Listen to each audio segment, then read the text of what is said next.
Jemima mengangguk dan berkata, "Aku seorang guru di universitas."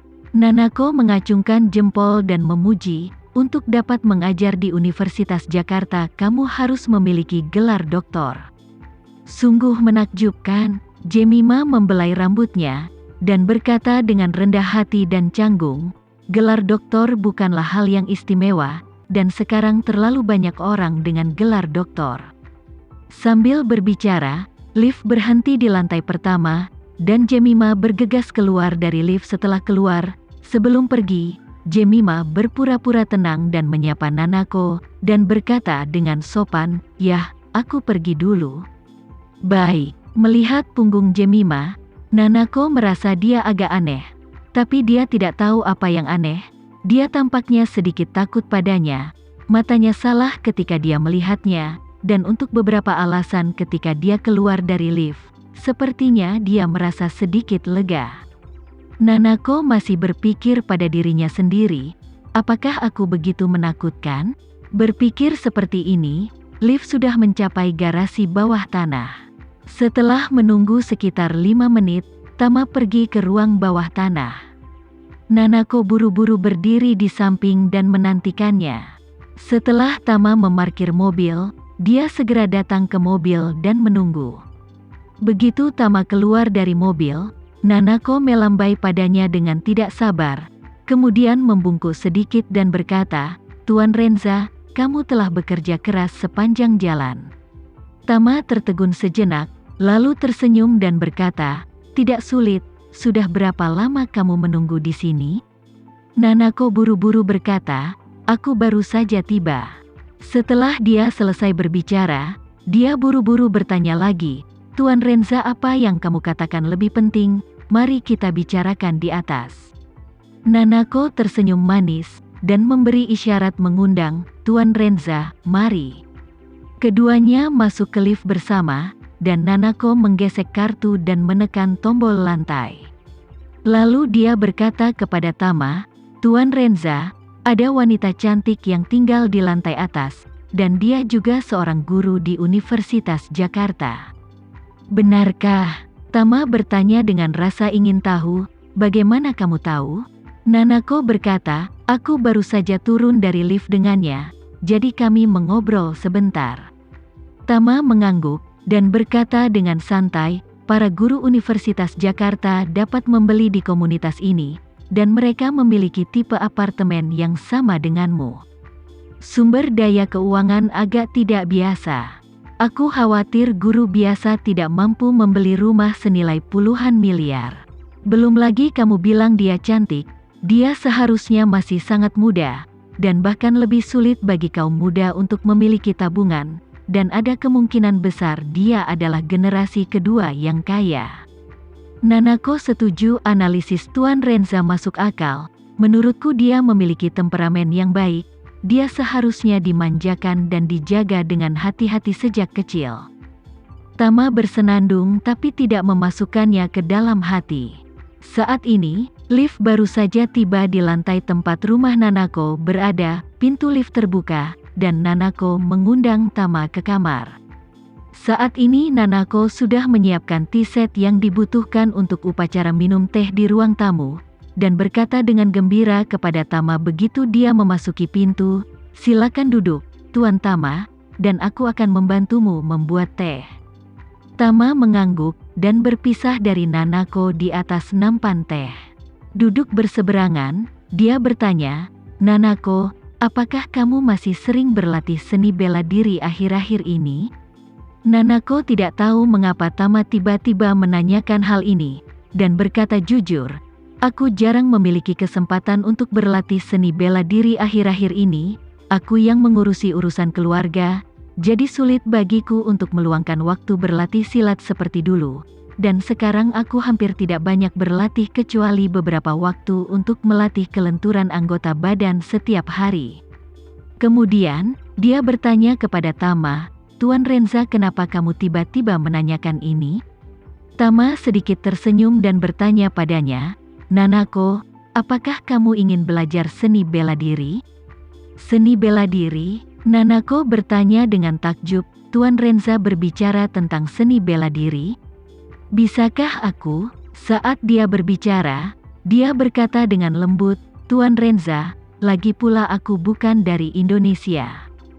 Tama melambaikan tangannya, menatap Nanako, dan berkata dengan serius, "Seni bela diri ini telah mengakar dan tumbuh di seluruh dunia. Banyak sekte luar negeri merekrut murid asing, dan Front Kataklismik juga memiliki banyak anggota asing, jadi tidak ada yang perlu kau khawatirkan. Jika kamu tertarik, aku dapat mengatur agar kamu berpartisipasi dalam hal ini." Nanako dengan cepat bertanya, "Ada apa? Pelatihan seperti apa? Apakah Tuan Renza akan melatih kita secara pribadi?" Tama menggelengkan kepalanya dan tersenyum, "Aku tidak memiliki kemampuan itu. Kali ini, mantan kepala sekolah seni bela diri di Amerika Utara akan melakukan pelatihan. Karena itu untuk mengajarkan inti seni bela diri sejak awal.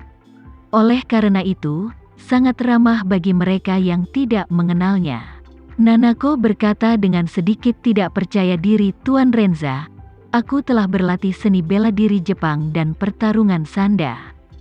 Menurut Tuan Yamamoto, seni bela diri Jepang adalah kungfu orang asing. Seni bela diri yang ini adalah kungfu internal. Aku tidak pernah terkena kungfu internal. Aku khawatir akan sulit untuk belajar saat itu." Tama berkata sambil tersenyum, "Jangan khawatir, dengan aku di sini, tidak mungkin kamu gagal belajar." Dari sudut pandang Tama, Nanako, Anita, Johan, dan Devano, meskipun tidak ada yang pernah menyentuh seni bela diri, Nanako jelas merupakan yang termudah untuk memulai. Dia telah berlatih seni bela diri dan sanda selama bertahun-tahun, dan telah meletakkan fondasi fisik yang kuat, dan telah mengambil seluruh pil peremajaan. Selama dia menguasai metode mental Tinari Dao, dia pasti akan bisa memulai dengan cepat. Nanako tidak terlalu memikirkannya saat ini, dan setuju dengan senang hati, berkata, "Karena Tuan Renza berkata demikian, maka aku pasti akan berlatih keras. Aku tidak akan mengecewakan Tuan Renza."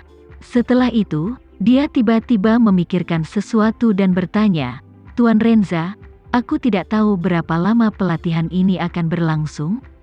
Tama menjawab, "Jangan khawatir jika kamu melewatkan jadwalnya, kamu bisa kembali dan berdandan ketika kamu punya waktu." Ketika Nanako mendengarnya, dia langsung menjadi lebih bahagia dan berkata dengan gembira, "Itu sangat bagus. Tidak ada yang istimewa dalam keluarga akhir-akhir ini. Yang terpenting semuanya ditangani oleh manajer profesional dan tim eksekutif, dan ada juga tim pihak ketiga untuk mengawasi dan mengaudit. Situasi operasi dan status keuangan dilaporkan seminggu sekali. Dimanapun aku berada, aku dapat memahami dinamika perusahaan, jadi aku menghabiskan sebagian besar waktuku di sini. Aku tidak perlu pergi ke sana untuk menghadapinya sendiri. Aku bisa tinggal di Jakarta lebih lama lagi." Mengatakan bahwa dia melanjutkan, "Sebenarnya, ayah tidak benar-benar ingin kembali ke Indonesia. Dia cukup terkenal di Jepang. Begitu dia kembali, dia harus tetap low profile. Supaya tidak ketahuan kakinya sudah sembuh. Tapi di sini dia tidak memiliki beban psikologis yang begitu besar. Dia biasanya hanya perlu berdandan sedikit dan memakai topi runcing saat keluar, dan dia pasti tidak akan dikenali oleh orang lain. Seluruh orang dalam keadaan pikiran dan itu jauh lebih mudah." "Itu bagus." Tama mengangguk puas. Tama melanjutkan, "Nanti beritahu Pak Ito kalau pelatihan sudah dimulai. Kamu mungkin menghabiskan sebagian besar waktumu di hotel mata air panas di pinggiran kota. Mungkin tidak realistis untuk bolak-balik setiap hari, tapi kamu bisa kembali sesekali, dan kamu tidak perlu khawatir bosan di hotel sumber air panas. Kali ini Anita juga akan mengikuti pelatihan bersamamu, dan kalian berdua bisa saling menjaga."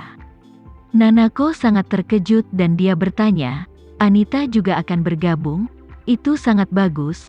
Aku khawatir aku tidak mengenal siapapun di sana. Aku bahkan tidak punya siapa-siapa untuk diajak bicara.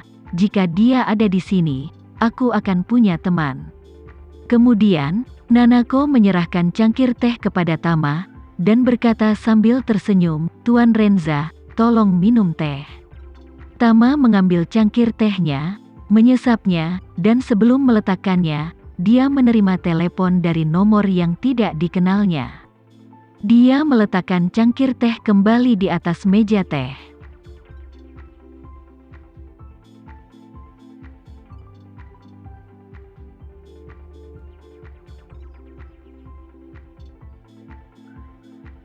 Sekian dulu ya video kali ini, kita lanjutkan lagi videonya di lain waktu. Oh iya, bagaimana menurut kalian? Semoga bisa sedikit menghibur kalian semua.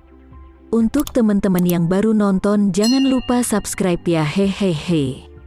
Dan kalau teman-teman ada yang ingin gabung langganan, bisa langsung gabung saja untuk dapat fitur yang menarik dan sedikit membantu Mimin. Terima kasih banyak sudah menonton, sampai jumpa lagi, bye.